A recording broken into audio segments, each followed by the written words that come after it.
Hello, everyone. Thank you for joining us for today's special episode of Let's Get FACTSinated on HoodMed Chat's Desperate Times. And we pulled this together to try to give some urgent info to people impacted by the infant formula shortage. Hood Medicine Initiative is a nonprofit collective of scientists, physicians, hackers, and assorted geeks focused on health equity and reducing the spread of mis and disinformation in Black and Brown digital spaces. And today I have with me Paula Littlejohn, also known as Sister in Science, who's been a frequent contributor to Hood Medicine for our maternal and infant health social media content for quite some time now. Paula is currently a PhD candidate in microbiology and immunology at Michael Smith Laboratories at the University of British Columbia. Her mentor is Dr. Brett Finlay, and she researches the impact of early life multiple micronutrient deficiency on the gut microbiome, and is curious about the role of the double burden of malnutrition. Her academic background includes a BS in biobehavioral health from Penn State. She's got a master's in social and behavioral science and health education from Johns Hopkins Bloomberg School of Public Health, and a graduate certificate in maternal and child health from the same university. She also has vast prior research experience under her belt, which spans from nutrigenomics to 10 years of work on various clinical trials within the pharmaceutical industry. Thank you so much, Paula, for joining us today. Yeah, thank you, Dr. Nisi, for inviting me. And this is a really exciting conversation. And definitely, I love the work that Hood Medicine does. And, every time I see one of your feeds or anything, I'm always like. I can share. So why don't you tell us a little bit about your passion for scientific outreach? Let's start there, and why you focus on maternal health. Exactly, yeah, because once I have a certificate in maternal and child health when I was at Johns Hopkins. And so for me, we have similar, there's so much science-based communication out there, especially when it comes to our communities, Black and Brown communities. We just get wrong information, and and then we just kind of take it and we just believe it is true, and no one is there to tell us that it's wrong. And so it's really nice when you can see scientists that look like us to be able to say, no, this information is incorrect, and we're going to give you the truth because we care about you, because we care about ourselves. When I see you, I see me. And so that's kind of the impetus of why I decided to engage in scientific communication. And when I love talking about health, I'm always doing it, in my family, in my household, with my friends.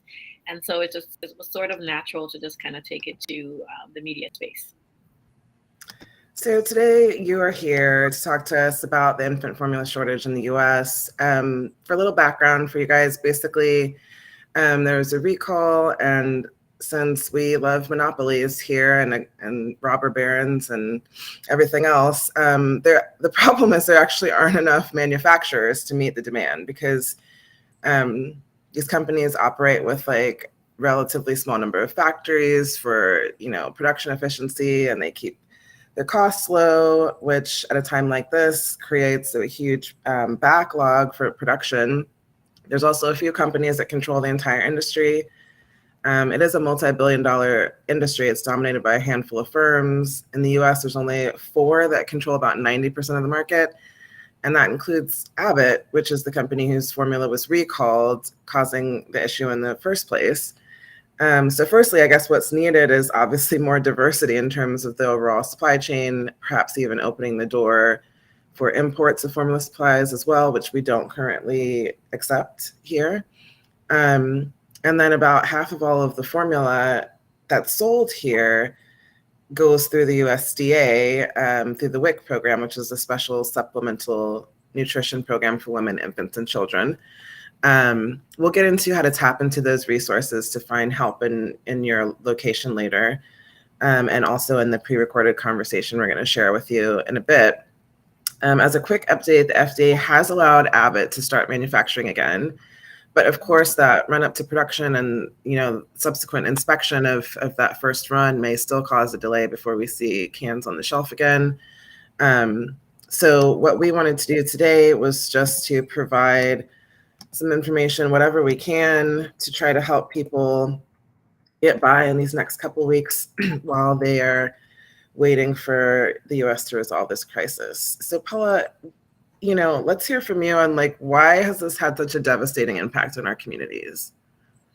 Well, because we're often in the areas of like food deserts, and food insecurity affects us the most, and for various reasons. But we'll tag it onto systematic racism, which we know the systems that are built to keep us in these neighborhoods, keep us in low-paying jobs, keep us in environments where we don't. Our grocery stores and our supply chains are at the end. Versus like what feeds into higher income and mostly predominantly white neighborhoods. And so we suffer a lot from that. And then the other part is that we can't ignore is the hoarding mentality of Americans when it comes to scarcity. And that's really what triggered most of this, is that there were formulas on the shelf, but everyone is afraid of, let me take care of me and not think about my neighbor, let me not think about anyone else. And so they just took everything off the shelf, and that kind of created more panic. And then once it got picked up in the media, media in the States does not do a good job of communicating information properly. And so it just fed into more of a frenzy. And so that's what really led to this chaos of what's going on. And like you said, because we the power to be didn't really see down the line that having a monopoly on formula was not a good practice. um, you know, that, right, like that's a surprise. Monopoly doesn't work, when you're having some kind of food chain situation, and not, allowing other countries who make just as good or probably better quality products to even sell their products in the United States. And then they label them. There's a lot of tricks, these are unsafe or this or that, and so people are become, a lot of things coming in from different countries, and you're like, hello, they have children, and they live, they survive. And sometimes we just have to open up our minds and say that. And I think this is why we're here, to say, no, let's dismantle all of this nonsense, and get us out, pull ourselves out of the box that they try to put us in, to kind of just think this one way, have this narrow tunnel vision on North American and westernized policies and countries and acceptance for everything, that this is the gold standard for life. And it's so far from the truth. Yeah. And I think in terms of when we think about how we provision feeding and feeding care for our infants here, there's a disparity even in the ability that some mothers from Black and Brown communities have to breastfeed, because even though people like Bette Midler, who has no idea what she's talking about, obviously, want to jump in and say, just breastfeed, it's natural, whatever. It's like, first of all, you need time, equipment, and employer accommodation to breastfeed in this country. 3 things that a lot of disadvantaged low-income mothers do not have, right? Exactly. And breast milk, it isn't just like put the baby on. There is, like, you have to make sure they latch properly. If they mislatch, like, you have hell to pay. It's very painful. Like, when I had my first child, a nurse came in and did education on like how to actually breastfeed my baby, and it is important, and how the milk comes out and how they latch on, and that they're actually getting what they need and they're not fussy. Because then sometimes what happens is that the babies become, and we misinterpret that, oh, they're not getting enough, and so let's not feed them. And an interesting story, you talk about Black and Brown community with breastfeeding. My husband, when his mother was pregnant, when she had him, she said in her neighborhood, which ironically was Michigan, no one was breastfeeding. Wonder why, right? Because the formula company is there. And so she was the first. She decided to breastfeed, and she said nurses and everyone was just coming from everywhere because they wanted to see this phenomenon of a Black woman breastfeeding her baby. So it's also not encouraged in our communities at all. In addition to the barriers that we have, you need to be able to store it. You need to be able to have space that you can do that. You don't have adequate maternity leave to even do that. So there's so many barriers that we have, that just getting up all of a sudden saying, oh, just breastfeed, so, come on, you don't even have spaces to do that. Yeah. And there's a lot of stigma in our community, I think, and there's not enough help and resources. And we know from the statistics how um, maternal and infant care, prenatal and postpartum, is lacking for our communities. So people don't have as much access to lactation specialists and nursing support, Absolutely. and certainly not in a lot of, you know, employer spaces, those accommodations to allow employees to take full advantage of the pumping that you need to do in between feedings to keep up your milk supply, right? Exactly. And there's a lot of lobbying from these formulas, these companies as well. Even the World Health Organization has like a lot of kickback, a lot of publications about it. That how many? I think it's like they put 90 published 90 articles every minute or something like that. It's a ridiculous amount of number that they continue to put out there because they spend billions of dollars. And I remember even when I was growing up in the States that it was always like, oh, are you Similac or Infamil baby? That was kind of it. Like if there was no other alternative life and no other options. It was never the case. I never heard about breastfeeding. And it was like, oh, you're going to pick it between these two? And I'm like, neither. I don't like either one of those. And so that is one of the problems, too, is that we're marketed into our communities. You think about what's in our communities when you get there, billboards, often. And so you're conditioning people to even think about that and not even training them to think that you have another option. And like you said, you need lactation consultants. So they're supposed to be across the United States. We don't have that in our hospital. Like, are we even trained? Or will we go in for, care? Are we even structuring some of those systems around our particular and unique circumstances? Okay, so yes, we may not have a lot of communities have the lush jobs, but it doesn't mean that you can't create programs and spaces around what is there and work with communities to say, okay, can we take advantage of the work schedule that is here?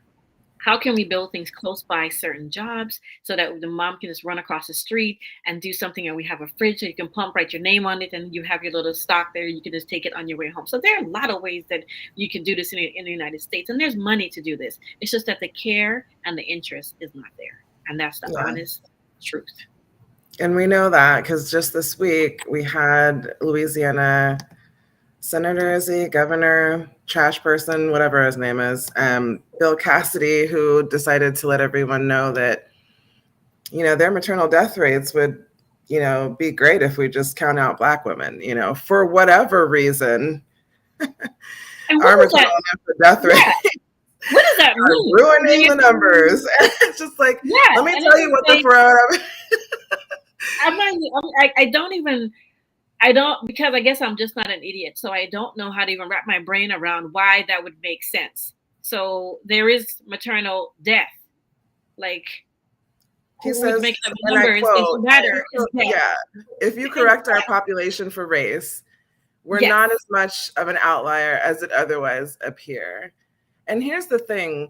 The maternal infant death rates in this country are 4 times higher for Black and brown women than white women. But here's what he didn't say. The babies are no less viable.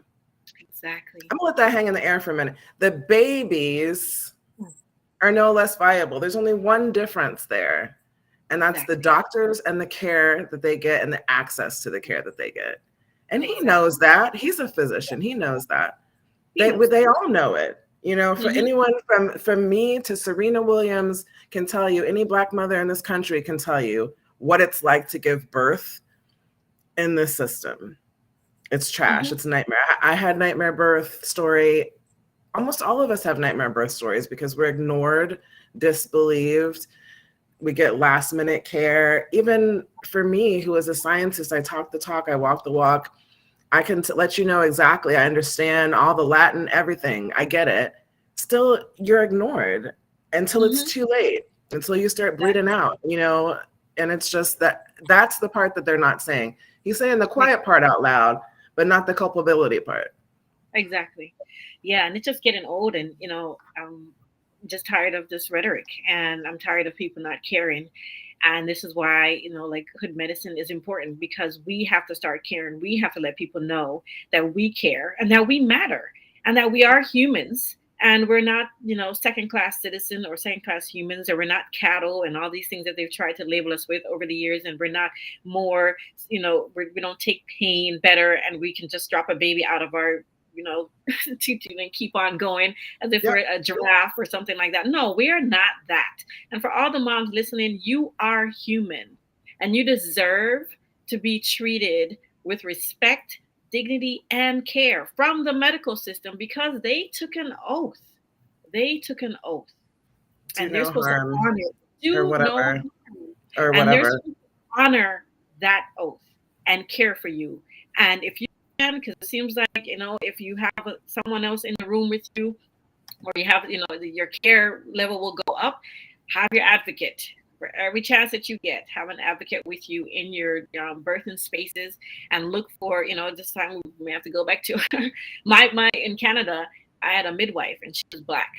And I think that's what my experience was very different. And when I was in the States, two of my kids, one, I was born in a rural area, and so it was not too much going on there. And the doctor didn't even come in the room, which I was glad, because he was a jerk. But exactly, but when I was in Texas, my doctor, she was Hispanic, Latina, I think the correct terms.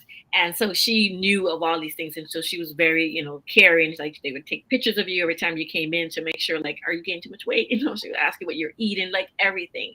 So a lot of care there, because she understood, the communities and the difficulties that we face. So I didn't have that there, have that traumatic experience. But I know there are a lot of moms who do, and it's shameful, the amount of women that died from something that is not a disease. We act like giving birth is a sickness and a disease, and it's not. And we're just treated as if it is that way. And yeah, we are definitely advocating for a doula renaissance over here. Midwifery is really important in terms of having that advocacy, because you need to have someone in the labor and delivery room who cares about the life of your baby and yours as well. Exactly. But as we wait for our leadership to scramble to address this crisis, we did want to share this discussion we had earlier in the week, so that now you can hear directly from some of our pediatric and lactation experts. We talked a little bit about breastfeeding and how you can successfully try to do that to, mitigate and supplement as we get through this crisis. Substitutions for newborns and older babies who might already be on a developmental path towards eating some solids and other liquids. And then just some basic do's and don'ts for formulas, supplementation, and practical resources. So we're gonna share this video with you guys now. We're gonna host a special edition of HoodMed Chats to address the infant formula shortage and try to get some advice from our experts. We have a number of people on today. Dr. Eric Yancey, Dr. Kelsey McCoy, and Lydia Boyd will be joining us shortly, a lactation consultant in LA. Dr. Yancey, why don't you go ahead and introduce yourself and we can get started. Sure. Hi. Thank you very much, Dr. Hudson. I'm Eric Yancey, pediatrician. I've been a pediatrician for about the last 42 years.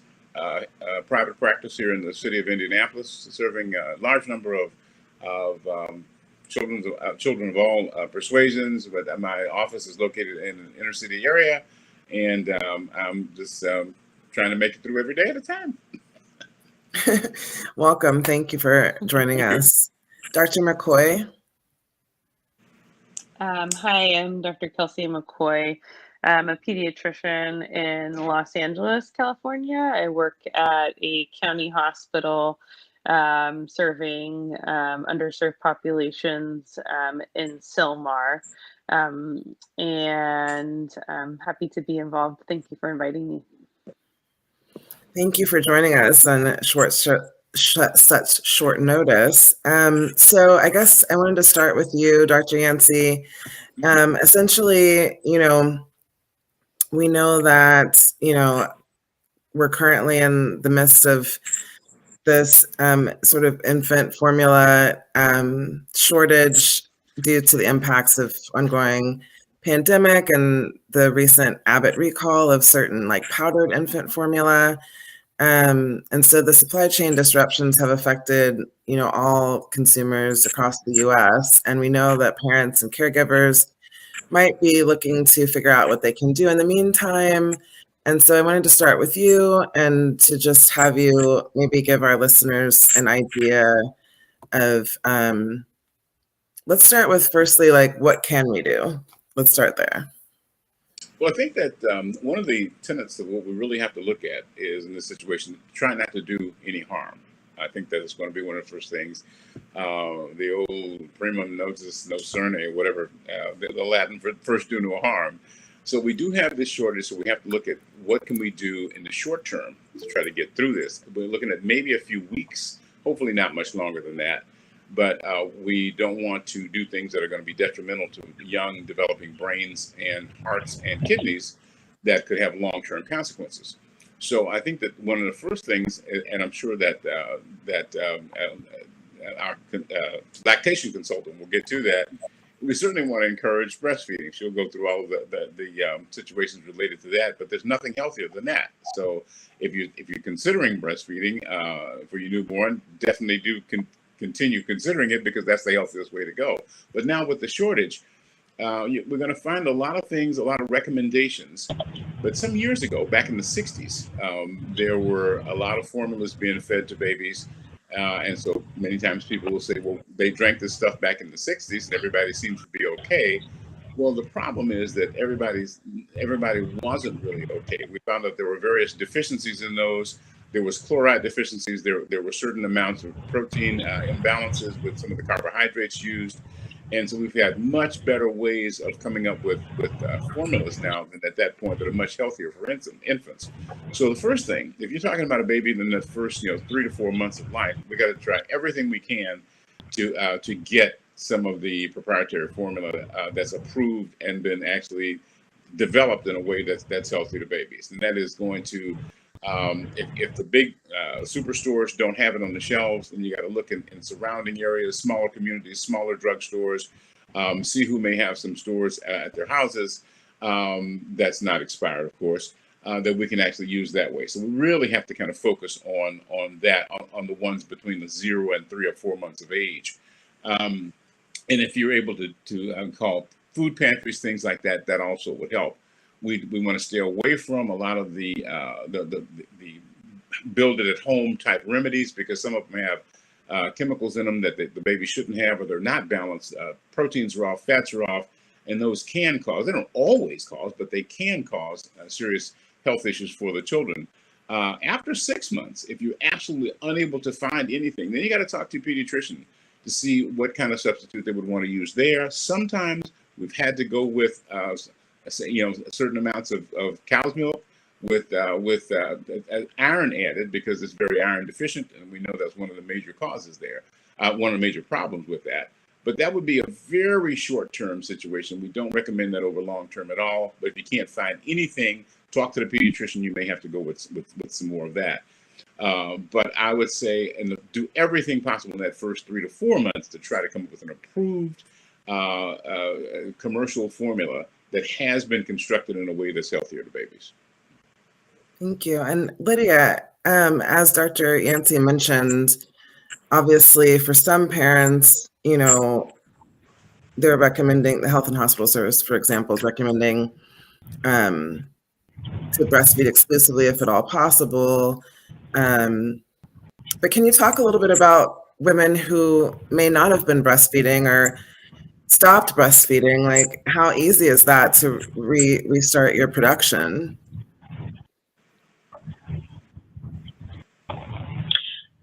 It's all on how long it's been since someone was lactating. It was just a couple weeks, maybe a couple months.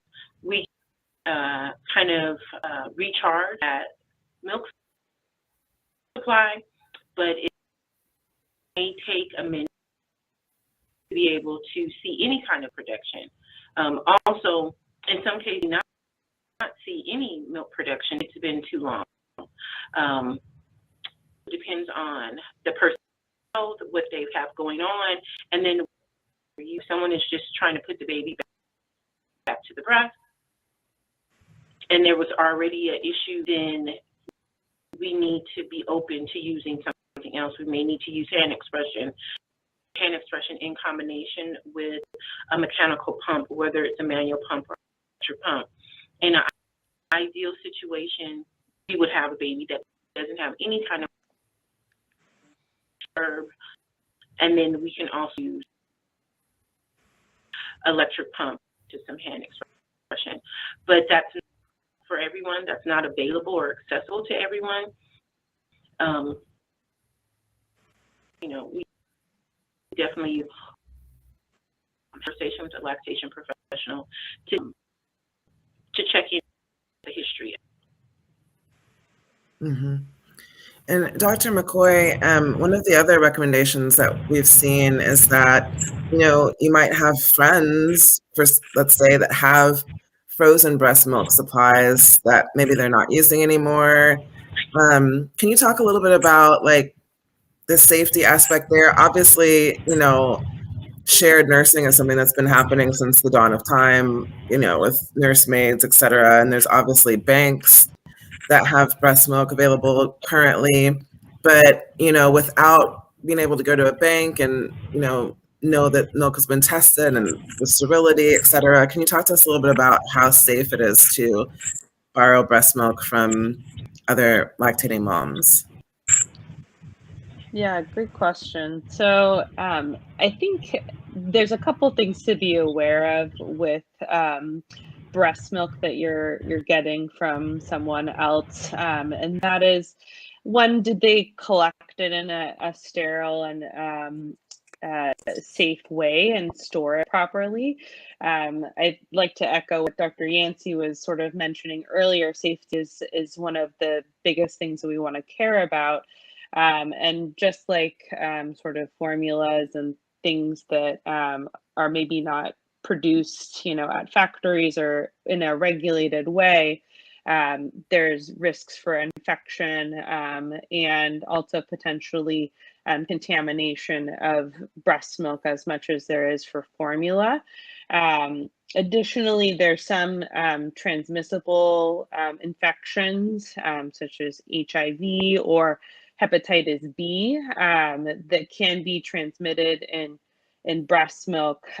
So if you are going to use, breast milk from some other person, you really want to be conscientious and think about and ask really important questions about how did they collect it? How has it been stored? Has it been frozen? Has it been refrigerated? And then you also need to know a little bit about that person's health too, because there are certain infections that maybe that person has that you don't want to accidentally expose your infant to. They may be taking medications also, which some medications can go into breast milk. So there are a number of reasons why, some parents, as we were kind of mentioning earlier, aren't actually able to breastfeed in general. And those are medical reasons. So if you're getting breast milk from a different source, it's really important to feel comfortable asking those questions of someone and actually getting accurate answers to feel comfortable to provide your infant with someone else's milk. So there's definitely, benefits that we've gone over with breastfeeding and breast milk in general. But there's risks if you don't know exactly what the supply is and sort of the medical history of the person who's providing that milk to you. So those would be important considerations that I would think carefully about before offering it to your baby. Sure. And Lydia, are there banks available now that are kind of answering the call and trying to help people get breast milk from sort of more structured source?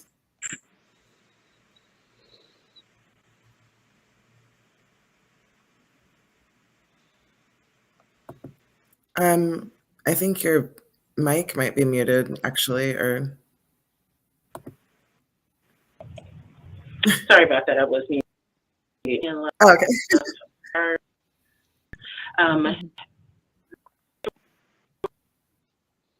Forge so they huge campaign on to support milk. So milk bank across the country. Here in Los Angeles, we our one is in San Jose. So Mother's Milk Bank of San Jose. Is Humana, who is more on a national level, that provides resources to those who want to use banked milk. There are some notable Facebook, social media for personal sharing, and they do cover all the McCoy just talked about, and they're structured personal exchange or share. So these within the lactation community are the ones that that we will reference when supporting a family that gets donated milk. Thank you. I'm gonna have to grab those links from you later to post in the chat. Dr. Yancey, there are a few other recommendations regarding formula that I wanted you to just explain for people, because I'm sure people are thinking, I might only have 1 or 2 cans left. Maybe I could just like use a little bit less, dilute it, try to stretch it. Why is that something that they're recommending against? Okay, I want to hit about three different real quickly areas on that. The first is dilution. And the formulas are set up to be exactly with a certain amount of concentration that's going to be acceptable to the baby's kidneys and being able to assimilate those nutrients that are there.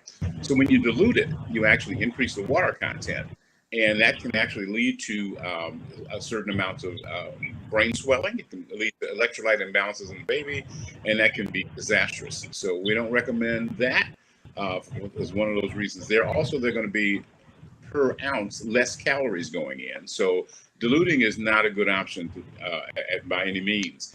Another option that comes up is like going to some of the plant-based milks and just say, okay, well, let's go with the almond milk or rice milk, oat milk, things like that. And although we do have a soy protein formula that's actually balanced, okay, we do not recommend going to like the other plant-based milks. The protein contents are usually too low. And over a period of time, that too can cause problems with growth failure, as well as you still can run it. The kidneys are very sensitive organs in young babies, so we have to be very careful about that. The evaporated milk formulas also sometimes will have, once they're reconstituted, sometimes we'll have electrolyte imbalances as well. I probably have said the term balance 100 times because balance is what we really have to look for. And this is, so we found that things that worked, worked 40 or 50 years ago, we're finding out a lot of things, they weren't best 40 or 50 years ago. We just didn't know they weren't best 40 or 50 years ago. So I think when folks then say, well, it worked back in the 50s and 60s, the answer is, well, it probably didn't work nearly as well as we once thought it was. So we can't just go back. I mean, for instance, we sleep babies on their stomachs all the time. And everybody says, well, they lived. Okay, well, now we know there's a better way. Okay, and so we have to look at progress through the lens of what do we now know that we didn't know then. And so I think that's why we have to be very cautious with some of the things that were done that great grandma did. They're not the best things. So I look at dilution, no. Evaporated milk, no. And condensed milk with added sugars in it, no. We got to keep seeing if we can find the actual balanced formulas and talk with those pediatricians about what would be the next best step. It's not the best idea to just get the formulas off the internet. And Dr. McCoy, what about substituting formulas? I know this is hopefully for most people just going to be a temporary solution, but what if you have to switch a baby to a different formula to because you have no other choice in this time right now? What are the risks there?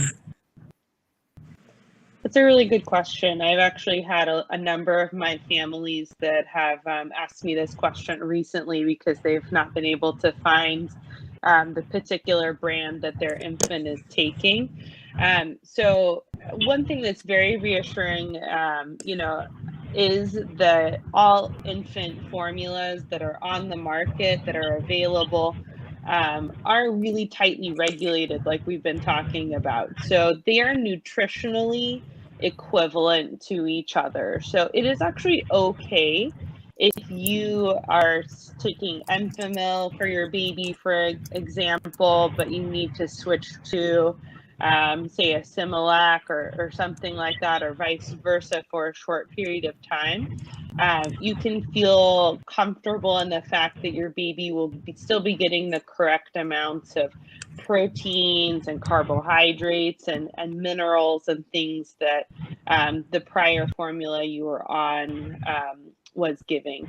The one thing I will say is anytime you switch in between formulas, oftentimes there are slight differences, in how the proteins and everything like that are sort of digested by the system. So you may notice in the first week or so, if you switch to a different formula, your baby's poops or digestion may be a little bit different than it was previously. That's okay as long as your baby is still gaining weight, taking good amounts of bottles, and making good amounts of diapers. So parents can feel okay about switching for a period of time, or even completely switching to a different brand of formula. It should still be safe. Great. And Dr. Yancey, I know you have to leave to go take care of some babies. We really appreciate you taking a quick second to talk to us today. Thank you. Would you have any parting comments? Just real quickly, I'll say philosophically, number one, don't hoard. Okay, if you find a good store of it, other people have babies too. And the second thing is, absolutely, let's not let a temporary solution lead to long-term problems. So those would be my only two philosophical questions. We're going to get through this. They're opening up things now to see if we can get some plants moving. It'll be temporary, but let's not damage the babies in the process. Okay, thank you so much. We'll see you soon. Have a good one. All right, thank you. Bye-bye. Bye-bye. Bye. All right, ladies, if you don't mind, we'll continue on with you, since Dr. Yancey had to go take care of some babies. Lydia, I was wondering if you could tell us a little bit more about, in terms of babies who were on formula and now might need to go back to breastfeeding. Besides latching, what are some issues are there any other issues that people need to be aware of that might come up with trying to transition back to the breast? Just normal things, not, people, but they're actually to digest. So in some cases, families may mistake breastfed elimination as diarrhea, but they may breastfed poop is, yellow mustard color with seeds. Some days where poopy diapers, but you see a lot of wet diapers, and then you may see this huge blood that sometimes can be mixed as diarrhea or loose stool, but it's actually very normal. You have a baby that may want to, especially if they're at the breast. Whereas if you were giving or you were supplementing with formula on breast milk, you may see a baby who those you're like, well, I don't. But formula is extremely easy to digest. It gets in and it gets out. And one of the things I like to families is think your breast milk as that really good salad. Not, chintzy salad you get at Denny's with the 1,000 items. You may get a couple tomatoes and maybe one or two croutons. But really good salad. It has some good romaine. You probably have some spinach, some arugula. You have some red onions, some mushrooms, some tomatoes. You're making me hungry, but yeah. Good lean meat, and then you have a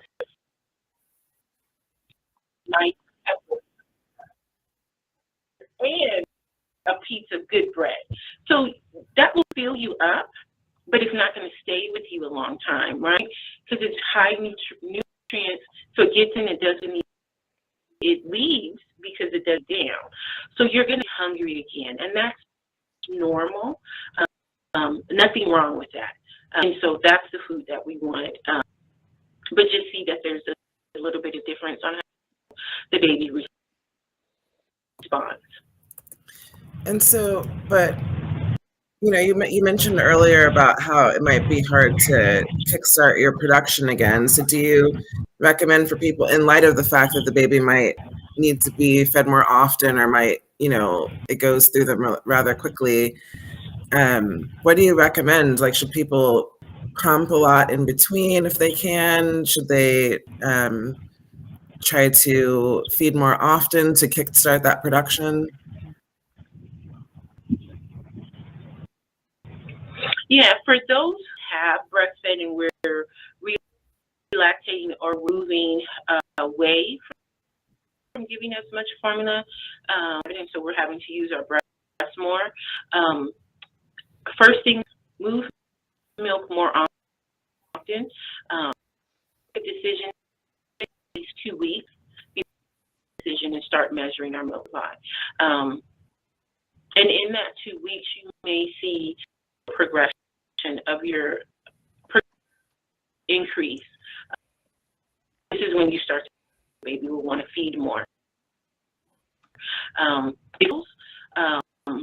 Need to do is then in hand expression in addition to giving those bottles. So you are every bottle that so was maybe just latching at night time and giving bottles for the rest of the day. She's not only feeding at the breast at night, produce feedings during the day, some bottles to make sure that her protein increase. For the few bottles that she's giving now, she needs to pump, and then we can also use that milk that she's pumping. Either we can put it in the freezer in the event that it's formula, or we can, as she has, and give that breast milk now, and still do some combination feeding. One of the messages that we really need to tell families, it doesn't have to be all or nothing, right? Increase so that maybe that's the way that you stretch your milk. Like Dr. Yancey said, we don't want to dilute the formula. So instead of having that, maybe you want to gradually increase the breast milk you're using and then slowly decrease the amount of formula that you're using. And that's actually a very viable option for families.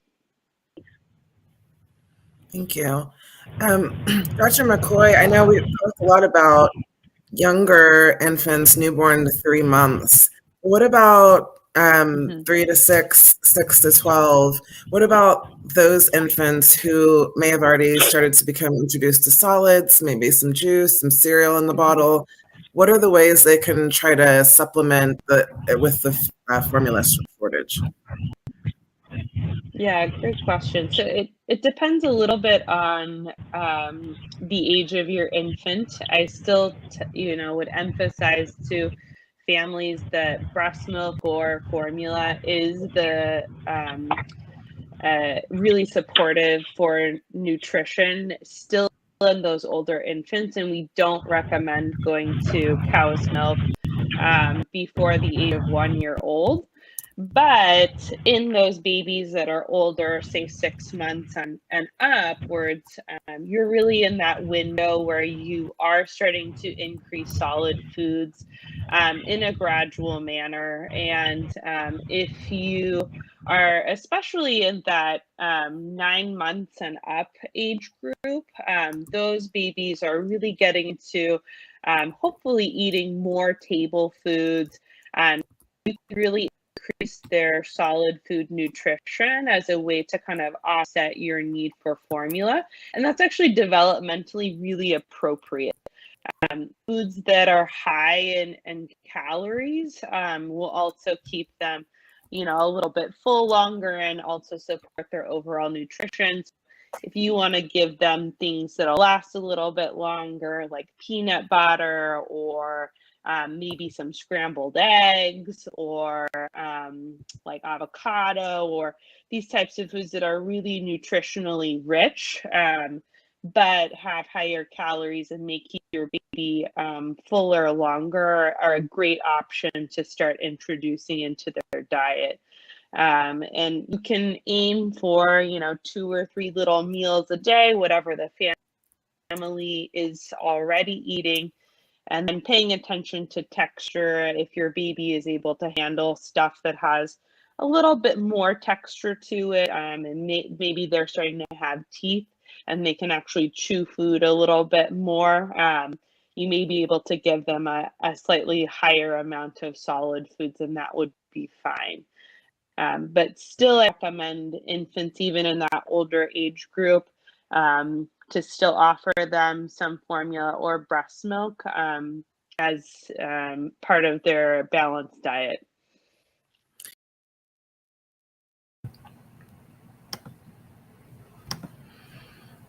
Okay, so thank you so much. I know that video is a little choppy. We had some tech issues earlier this week, but I guess I wanted to bring you in, Paula, to have you comment a little bit on the nutritional aspects that they were speaking towards in terms of, infants and newborns. Seems like up to 3 months, we still really need to focus on that formula, correct? Yeah, I mean, I think if mothers can breastfeed during that 1 to 3 month window, I would highly recommend that. And because of, like the area that I study is the gut microbiome. And what we see is that infants who are on formula during the early stages have a very different composition of their gut microbiome compared to infants who are breastfed, and a more negative one actually for formula. So, Wow, really? yeah, yeah. It's actually a real big thing. Even when you look at it, and then that can have implications for health as far as in childhood and even beyond. So in the microbiome space, we actually don't really recommend formula, and we really promote breast milk, because the breast milk, which we talked about when we did that shared uh, um, what's it called, media, is that we talked about the Yeah. composition. And so breast milk has over 200 milk oligosaccharides. So these are milk sugars. And then the composition of the breast milk can change with the baby. Plus, it has its own microbiome, and it has the immune cells. And so it has a lot more. It's more than just the protein and the fat and the micronutrients. It actually has like its own microbiome. And so it's really important. So I would, if mothers can in this time breast milk and breastfeed and pump, I would highly recommend that over trying to drive 300 miles to find formula, if that's your option, if you can do that. As far as the nutrition part, you know, and then I really love what Dr. Yancey was saying about it is important about the balance. And this is why breast milk is also so crucial, because it changes, the balance naturally changes as the baby nurses. And so your body is tailored to figure out, okay, the baby needs more. Your body can actually sense if the baby is sick just from the information, the signaling from the saliva, from Love it. and then the breast milk will then reconform and change to know that, okay, need more of this, need more of that, or pull back on this, pull back on that. And then so the balance is always appropriate, the protein and the fat and the micronutrients.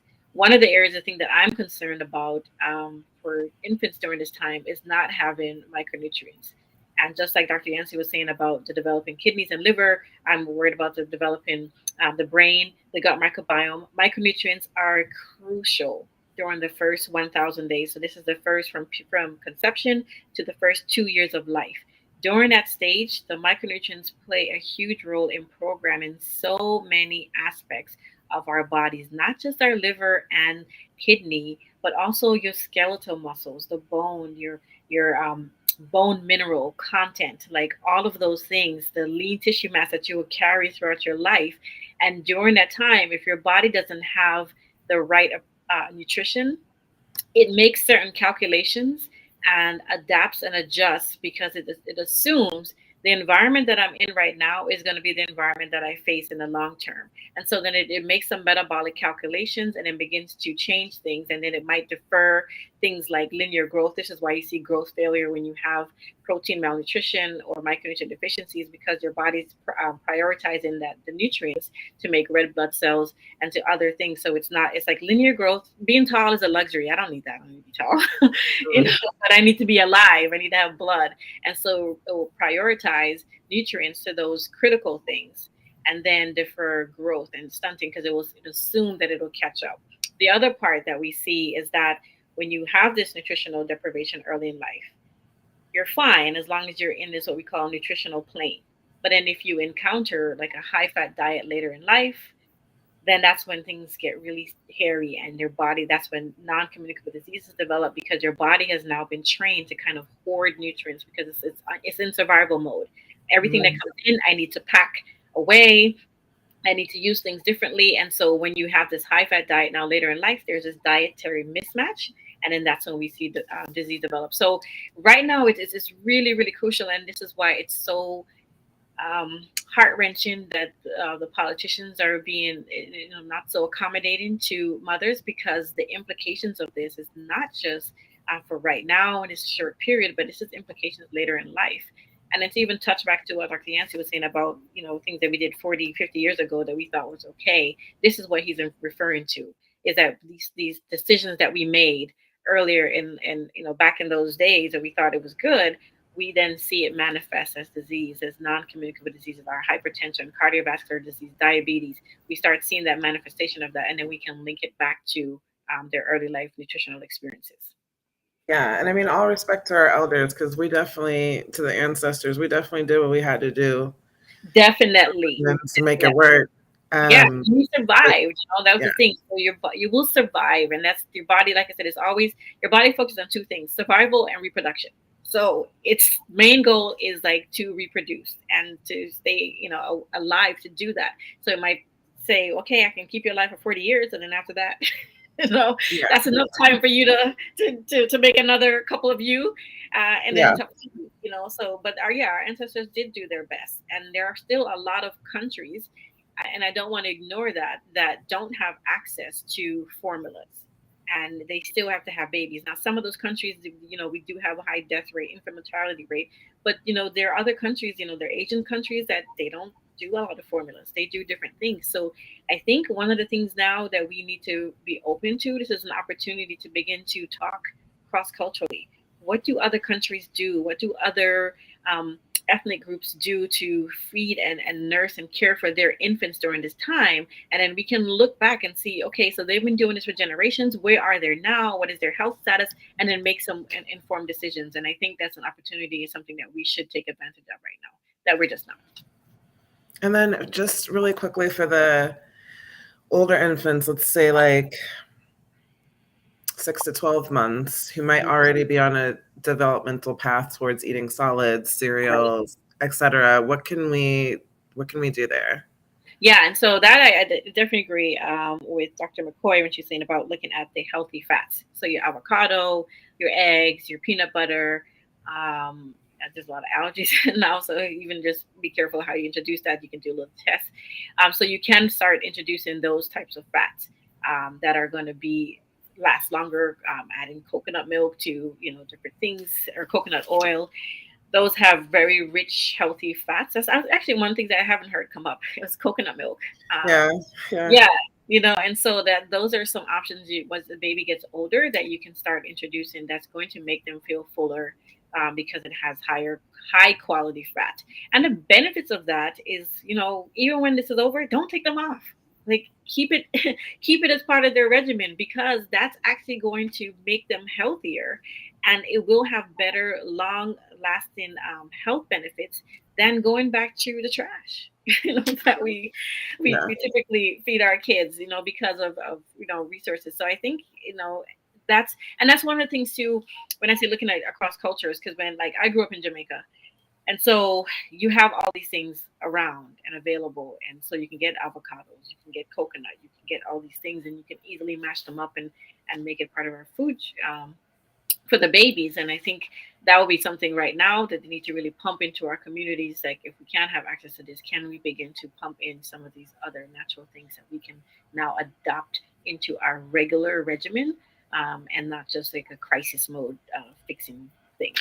And that was the thing Dr. Yancey said: don't make temporary decisions that's going to have long term effects. And that's kind of, unfortunately, some of the decisions are being made already. That's out of our hands.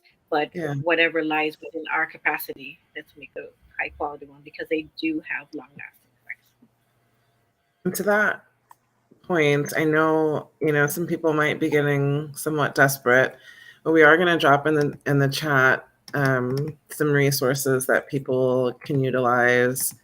I think we mentioned earlier that WIC has a lot of supply in terms of formula, and they have been, despite Republican obstruction, they have been looking towards ways to regulate and make modifications to accommodate people.